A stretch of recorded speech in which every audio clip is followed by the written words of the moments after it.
After reviewing the order and deciding to accept the design, simply choose the Accept and CAM Download button.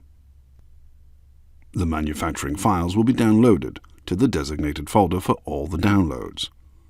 The directory of it depends on the browser you use and should be set before uploading orders into Automate.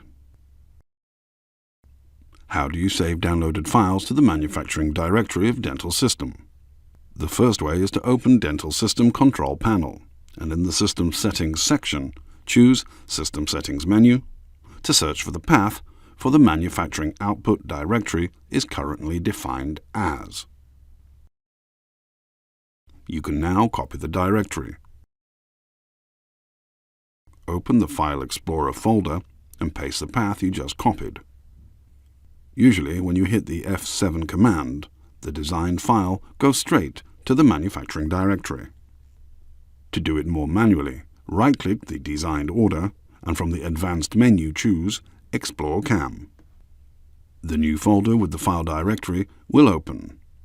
Use the arrow to go up to the main folder. Having the path to the manufacturing directory copied, you can change the Downloads folder for the browser you use, so that the files will be automatically saved in it.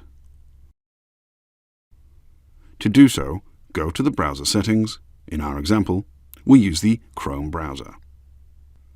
From the right menu, choose Downloads and choose the Change button to see the new path. Paste the copied address and choose Select Folder. Now the downloaded files will be saved in that provided folder. Please bear in mind that changing the path for your browser means that from now on, all the files you're downloading from the Internet will be saved in the manufacturing directory folder.